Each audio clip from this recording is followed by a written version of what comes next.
البدع والأهواء، أهل البدع العقائدية وأهل البدع السياسية. نقول بيننا وبينكم السلف، بيننا وبينكم الكتب، كان فيقول البدع بيننا وبينكم. Bismillahirrahmanirrahim.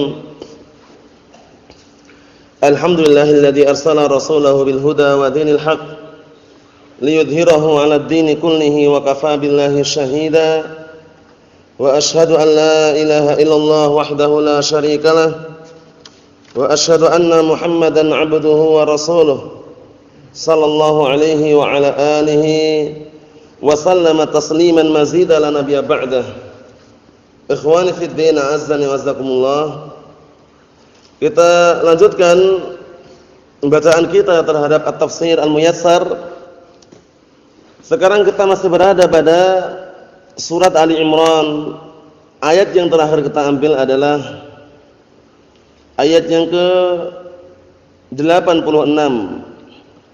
Sekarang kita akan masuki ayat yang ke-87 mengenai balasan bagi orang-orang kafir atau orang-orang yang murtad dari agama Islam. Mereka mendapatkan balasan berupa laknat dari Allah Subhanahu wa taala dan laknat dari para malaikat serta laknat dari seluruh manusia. Sudah kita ketahui bersama bahwasannya laknat terbagi menjadi dua. Laknat yang bersumber dari Allah Subhanahu wa taala, maknanya apa? Naam, at-tardu wal ibti'adu min rahmatillah. Pengusiran dan penjauhan dari rahmat Allah Subhanahu wa taala. Itu dihafal ya. Al-la'natu tanqasimu ila qismain. Jadi laknat terbagi menjadi dua. Al-la'natu minallah hiya at-tardu wal ibti'adu min rahmatillah. Yang pertama laknat dari Allah Subhanahu wa taala. Jadi kalau ada ancaman laknat Allah taala melaknat, itu maknanya adalah at-tardu wal ibti'adu min rahmatillah, pengusiran dan penjauhan dari rahmat Allah Subhanahu wa taala. Rahmat adalah kasih sayang. Kemudian al-qismus tsani, pembagian yang kedua, al-la'natu minan nas. Laknat yang muncul dari manusia atau misalkan sesama manusia. Si fulan melaknat si fulan. Fulanah melaknat fulanah misalkan. Itu maknanya apa? As-sabbu wasyatam. As-sabbu wasyatam. Cacian, makian saja. Mahum. Karena manusia tidak bisa menjauhkan, tidak pula mengusir rahmat Allah Subhanahu wa taala. Paham ya? Jadi bedanya dipahami baik-baik. Jadi kalau antum dengar si fulan melaknat si fulan, itu maknanya apa? Hanya cacian dan makian saja. Karena manusia tidak bisa apa? Tidak bisa menjauhkan seseorang dari rahmat Allah Subhanahu wa taala. Tidak bisa mengusir seseorang dari rahmat Allah Subhanahu wa taala. Kita lihat qala Allah taala, Allah taala berfirman, ayat yang ke-87 dari surat Ali Imran, ulaika jazaohum anna 'alaihim la'natullahi wal malaikati wan nasi ajma'in. Mereka-mereka itu orang-orang kufar yang mereka kufur setelah sebelumnya mereka beriman, mereka balasannya adalah mendapatkan laknat Allah dan laknat para malaikat dan laknat manusia seluruhnya. Ikhwani fid din, azzani wasakumullah. Jadi hati-hati, jangan sampai kita melakukan perbuatan-perbuatan yang bisa mendapatkan laknat Allah Subhanahu wa taala. Karena telah dirinci dengan serinci-rincinya di dalam Al-Qur'an maupun As-Sunnah, perbuatan-perbuatan yang bisa menghantarkan kepada laknat Allah Subhanahu wa taala, seperti memakan harta riba, memberi makan dari harta riba, kemudian transaksi atau orang yang menyaksikan transaksi ribawiyah atau sekretarisnya yang mencatat, itu juga kena ancaman laknat. La'ana Rasulullah sallallahu alaihi wasallam akilar riba wa mukilah wa syahidaih wa katibah. Atau kama qala Nabi sallallahu alaihi wasallam. Artinya Rasulullah melaknat. Jadi kalau Rasulullah melaknat otomatis doa. Dalam artian tidak mungkin melaknat kecuali memang dari Allah Subhanahu wa taala. Yang artinya bisa dari doa yang jelek, dijauhkan, diusir dari rahmat Allah Subhanahu wa taala. Orang-orang yang memakan harta riba, memberi makan dari harta riba. Kemudian yang menyaksikan transaksi ribawiyah. Jadi menyaksikan saja menjadi saksi, syahidnya kena laknat dan pencatatnya. Nah, misalkan ada orang transaksi ribawiyah. Aku pinjam uangnya 5 juta. Nanti mengembalikannya berapa? Mengembalikannya per bulan bunganya sekian-sekian. Jadi totalnya setahun mengembalikannya 5,5 juta misalkan. Nah, yang menyaksikan saja kena laknat, yang mencatat juga kena laknat. Hati-hati barakallahu fikum. Kemudian contoh yang lain, perbuatan-perbuatan yang diancam dengan laknat, la'anallahu al-wasilah wal mustawsilah, al-washimah wal mustawshimah wal mutafallijati lil husn. Artinya Allah taala melaknat orang yang menyambung rambut dan yang sambung. Kalau menyambung rambutnya biasanya perempuan-perempuan ada rambut palsu itu. Nah, barakallahu fiikum disambung. Nah, yang menyambung dan yang disambung kena laknat. Yang kedua, orang yang mentato dan yang ditato. Jadi yang mentato kena laknat, kemudian yang mentato juga kena ancaman laknat. Kemudian yang berikutnya adalah wal mutafallijatul husn. Orang-orang yang mengikir giginya atau giginya, dikikir, dirapikan, dihaluskan, tapi tujuannya untuk keindahan. Tujuannya untuk keindahan, yang perempuan biar tambah cantik, yang laki-laki biar tambah ganteng. Nah, itu dilarang. Itu ancamannya laknat. Berbeda dengan apa? Meluruskan giginya karena tidak bisa makan atau karena tidak bisa bicara, kan gitu. Kalau itu lain lagi. Tapi ini benar-benar antum saksikan. Banyak yang kadang-kadang kawat-kawatnya di giginya itu ya enggak. Untuk berhias, untuk biar tambah ini dan itu. Nah, itu dilarang. Apa maksudnya ya? Kalau ada penyakit, ada udzur yang syar'i karena tidak bisa bicara kecuali harus dikasih kawat misalkan, atau tidak bisa makan kecuali harus diluruskan giginya, enggak masalah. Tapi kalau untuk keindahan jangan. Paham maksudnya ya? Tapi sekarang yang antum saksikan orang-orang yang banyak bergaya itu untuk apa mereka? Untuk biar tambah ganteng, tambah cantik. Ini kena laknat, hati-hati. Kena laknat. Allahul musta'an. Kemudian juga la'anallahu ar-rashi wal murtashi. Allah taala melaknat orang yang menyuap dan yang suap. Jadi yang menyuap kena laknat, yang menerima suapan tadi juga kena laknat. Paham maksudnya ya? Allahul musta'an. Kita lihat di sini tafsirannya. Qala al-mufassirun asbahumullah, ulaika adh-dhalimuna jazaohum anna 'alaihim la'natullahi wal malaikah wan nas ajma'in. Mereka orang-orang zalim yang mereka tidak menempatkan sesuatu pada tempatnya, balasan mereka bahwasannya mereka berhak mendapatkan laknat Allah dan laknat para malaikat dan laknat segenap manusia. Fahum matrudun min rahmatillah, ini maknanya. Mereka adalah orang-orang yang diusir dari rahmat Allah taala.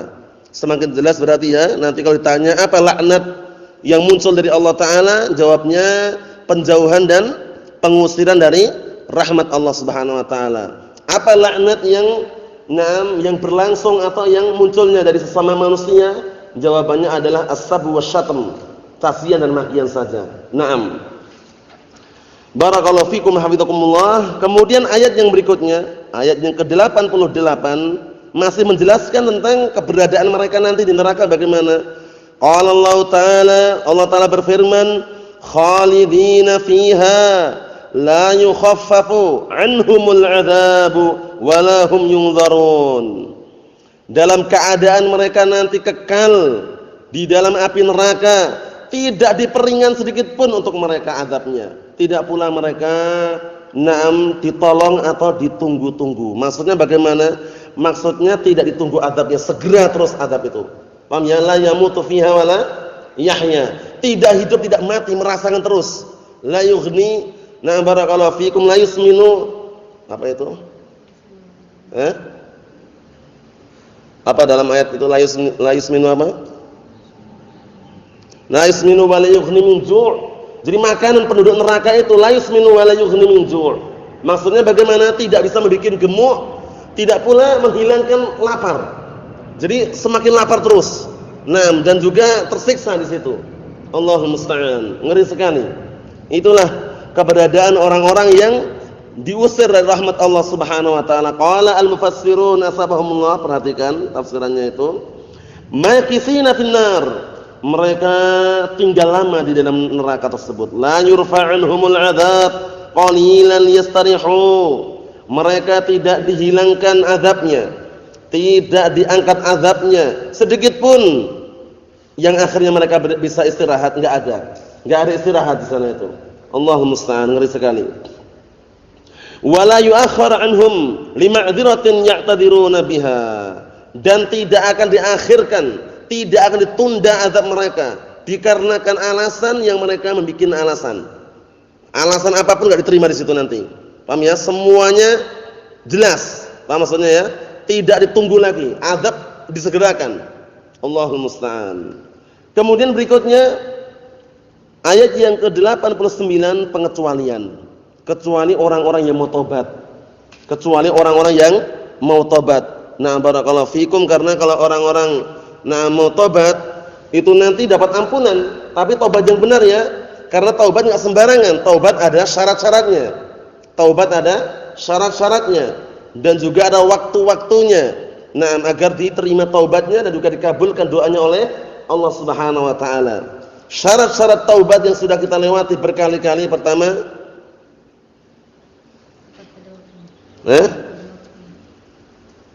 syarat-syarat agar diterima taubatnya yang pertama, ikhlas. Kedua, menyesali perbuatan tersebut. Ketiga, meninggalkan perbuatan tersebut. Keempat,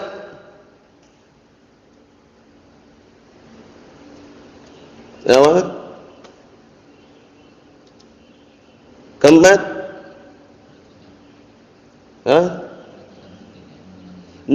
bertekad bulat untuk tidak mengulangi perbuatan maksiat tersebut. Jadi 4 syarat ini dihafalkan ya.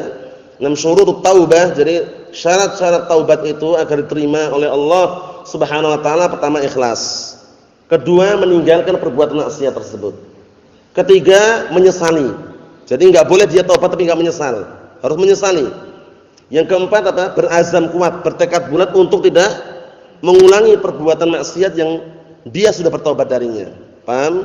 Nah, ini berkaitan masalah apa? Masalah orang yang bertaubat.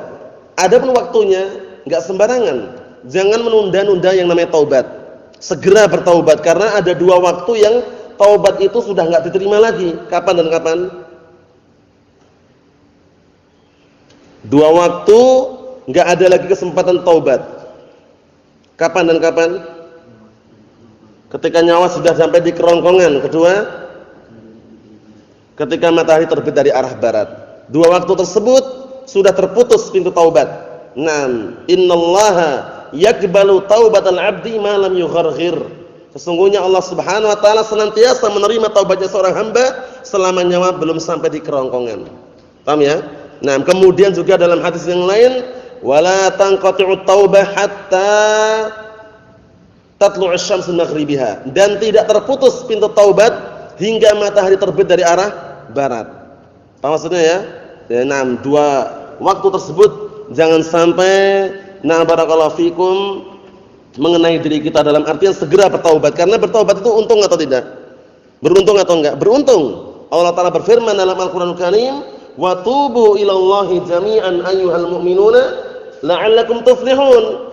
Dan bertaubatlah kalian semuanya wahai segenap kaum mukminin agar kalian menjadi orang-orang yang beruntung. Jadi bertaubat itu beruntung, barakallahu fikum. Segera, jangan ditunda-tunda. Wah, nanti kalau anak tobat sekarang nanti juga ngulangi lagi. Itu bisikan syaitan yang terkutuk. Perhatikan baik-baik. Nah, barakallahu fikum, bisikan syaitan yang terkutuk. Jadi kalau yang namanya taubat itu jangan ditunda-tunda. Adapun yang terpetik di benaknya, nanti kalau anak tobat sekarang nanti juga ngulangi lagi, sama aja. Enggak gitu caranya. Berupaya untuk tidak mengulangi. Kalaulah seandainya terulang gara-gara gangguan setan yang terkutuk tadi, bertobat lagi. Paham ya? Tapi bukan menyengaja untuk mengulangi. Paham maksudnya ya? Wah, tak ulangi aja, nanti tobat. Enggak gitu. Itu keliru.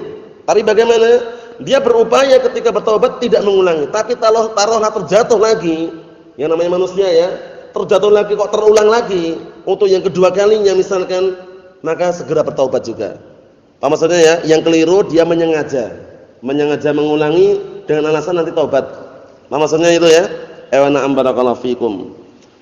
Karena apa? Karena untuk masalah taubat tersebut barakallahu fikum memang diperintahkan oleh Allah Subhanahu wa taala di dalam Al-Qur'anul Karim dan juga lafadznya berbeda-beda. Ya ayyuhalladzina amanu tubu ilallahi taubatan nasuha. Wahai orang-orang yang beriman, bertaubatlah kalian semuanya kepada Allah dengan taubat yang benar. Taubat yang benar apabila terpenuhi syarat-syaratnya yang sudah kami sebutkan tadi. Ikhwani fi din azdani wazzakumullah, qala al-mufassirun asabahumullah atau ayatnya 89, illal ladzina tabu min ba'di dzalika wa aslahu fa innallaha ghafurur rahim. Kecuali orang-orang yang mereka bertaubat setelah perbuatan tersebut, kemudian mereka memperbaiki dirinya dan juga memperbaiki apa yang sudah dia rusak sesuai dengan kemampuannya ya. Maka sesungguhnya Allah Subhanahu wa taala zat yang Maha mengampuni dan juga zat yang Maha penyayang. Contohnya, dia semula dulu pernah menjadi preman misalkan atau menjadi orang jahat, punya pengikut. Nah, suatu ketika dia bertaubat, otomatis dia apa? Wa aslahu, memperbaiki. Memperbaiki di sini. Nah, barakallahu fikum, dia sudah enggak merintahkan perkara yang jelek lagi. Dia berlepas diri di hadapan apa? Di hadapan pengikut-pengikutnya. Misalkan dia mengatakan, alhamdulillah pada saat ini kami sudah taubat, benar-benar taubat. Semua kejahatan kriminalitas yang dahulu kami lakukan, kami berlepas diri dan tidak ingin lagi menjadi pemimpin preman misalkan. Nah, orang tadi anak buah tadi itu mendengarkannya. Maksudnya apa? Maksudnya ketika dia bertaubat di hadapan mereka, kok mereka masih ngikutin kejahatan yang pernah dilakukan oleh pemimpinnya tadi itu. Pemimpinnya sudah berlepas diri. Apa maksudnya? Nah, itu hanya menyampaikan agar apa? Agar terlepas daripada tanggungan.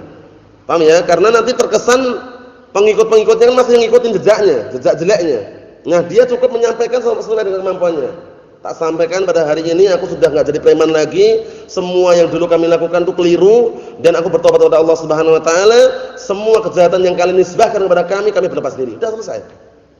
Tahu itu ya? Itu kalau seandainya sudah bertobat. Kalau dulu ketika dia misalkan menjadi misalkan anak jalanan, preman misalkan nyurek-nyurek tembok, pakai pilok atau yang semisalnya ngotorin fasilitas misalkan, nah dia taubat semaksimal mungkin kalau mampu untuk menghapus, dihapus. Paham ya? Karena posisinya perkara yang istilahnya apa? Memperbaiki. Tapi kalau enggak memungkinkan bagaimana? Cukup dia memperbaiki dirinya. Benar-benar enggak mengulangi dan berupaya untuk istilahnya apa? Tidak kembali kepada barakallahu fikum lembah kegelapan tersebut. Maaf salah ya, seperti itu. Jadi bertaubat, kemudian melakukan islah, perbaikan. Seperti itu barakallahu fikum. Misalkan dia bertaubat dari merokok, setelah itu enggak merokok itu ya. Nah, misalkan dia bertaubat dari berjudi, setelah itu enggak berjudi. Berarti ada perbaikan. Tapi kalau dia taubat berjudi kemudian setelah itu judi lagi, besok taubat lagi, judi lagi, taubat lagi, berarti bermain-main dengan apa? Taubat, dilarang. Allahumma musta'an. Naam. Kita lihat tafsirannya, qala al-mufassirun asabahumullah illa alladziina raja'u ila rabbihim bit-taubah an-nasuh min ba'di kufrihim wa dzulmihim. Kecuali orang-orang yang mereka kembali kepada Rabb mereka dengan bertaubat, dengan taubat yang benar dari kekufuran mereka dan dari kezaliman mereka. Wa aslahu ma afsaduhu bitaubatihim, dan mereka memperbaiki apa yang mereka rusak dengan taubat mereka. Nanti dengan taubat tersebut memperbaiki. Fa innallaha yaqbaluha, sesungguhnya Allah Ta'ala menerima taubat tersebut. Bayangkan, antum ingat baik-baik kisah yang membunuh berapa nyawa, berapa jiwa itu? 100 jiwa, 100 nyawa dia habisin. Tapi itu taubat masih ada enggak? Masih ada. Cuman dia harus menjalankan apa? Menjalankan barakallahu fikum syarat-syarat. Intalik ila ardin kada wa kada.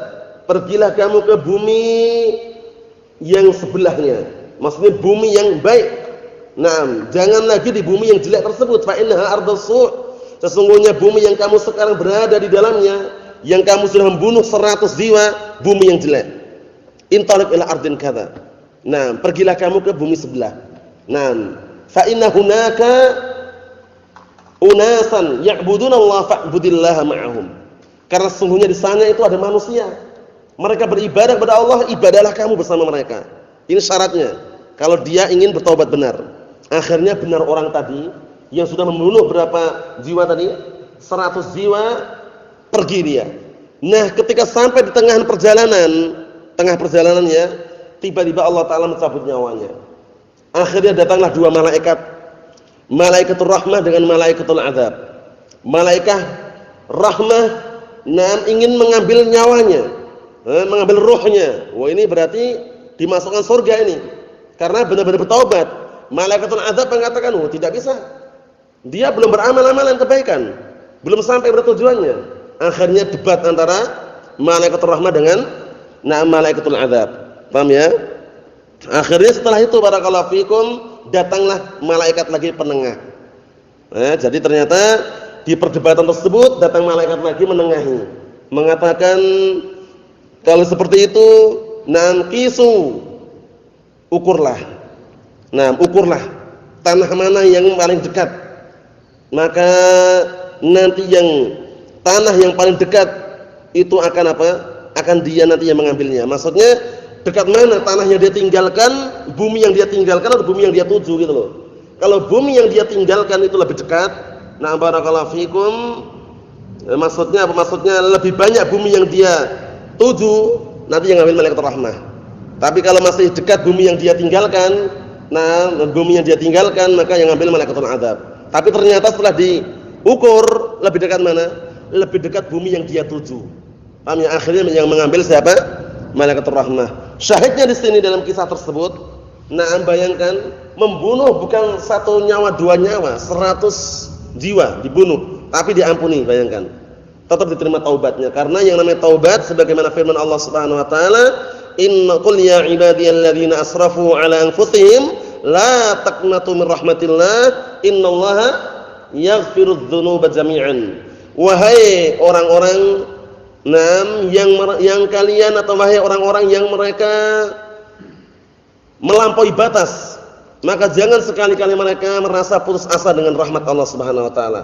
Putus asa dengan ampunan Allah taala. Wah, dosaku udah banyak, enggak mungkin diampunin. Sekalian aja bikin dosa. Misalkan, jangan. Itu keliru ya. Dosa itu walaupun setinggi langit, sedalam lautan, sebesar gunung, kalau benar-benar taubat diampuni. Innallaha yaghfirudz dzunuba jami'an. Sesungguhnya Allah Taala mengampuni semua dosa, bahkan dosa syirik. Syirik akbar pun itu pun diampuni enggak? Kalau dia taubat, diampuni. Sebelum meninggal dunia dia bertaubat, diampuni. Hatta dosa kesyirikan. Ini menunjukkan bahwasanya rahmat Allah Subhanahu wa taala sangat luas sekali. Fa huwa ghafurun lidz-dzunubi 'ibadihi rahimun bihim. Maka dia itu Allah Subhanahu wa taala zat yang Maha mengampuni dosa-dosa hambanya dan zat yang menyayangi atau menyayangi terhadap hamba-hambanya. Adapun yang berikutnya insyaallah taala mengenai orang-orang yang kufur setelah mereka beriman tapi tambah parah kekufurannya. Jadi gambarannya akan kita baca pada pertemuan yang akan datang. Orang ini kufur. Jadi awal mulanya beragama Islam, murtad, masuk Islam lagi, murtad lagi. Nah, murtad yang terakhir itu lebih parah lagi. Paham ya? Jadi kufur, iman, kufur, iman, kufur. Nah, kufurnya tambah parah, semakin parah dan akhirnya meninggal atas kekufuran. Itu enggak diterima lagi sudah. Maksudnya, ini menunjukkan bahwasanya yang namanya manusia itu terkadang terjatuh dalam perkara-perkara yang terulang. Paham ya? Maksudnya itu dia bermaksiat, bertaubat, bermaksiat lagi, bertaubat, bermaksiat lagi. Nah, upayakan kita bisa mengoreksi diri kita. Berupaya bagaimana caranya enggak terulang lagi, karena kita khawatir ketika melakukan maksiat yang terakhir tersebut itu sebagai penutup akhir hayat kita. Jangan. Jadi diupayakan semula misalkan berbuat maksiat, kemudian kita sadar, kita bertaubat, upayakan enggak mengulanginya. Apa maksudnya ya? Karena kalau kita mengulangi, kita khawatir ternyata apa? Di masa kita mengulangi tersebut akhir hayat kita. Barakallahu fikum. Kisahnya akan kita baca pada pertemuan yang berikutnya insyaallah taala. Subhanakallahumma bihamdika asyhadu an la ilaha illa anta astaghfiruka wa atubu ilaik. Walhamdulillahirabbil alamin.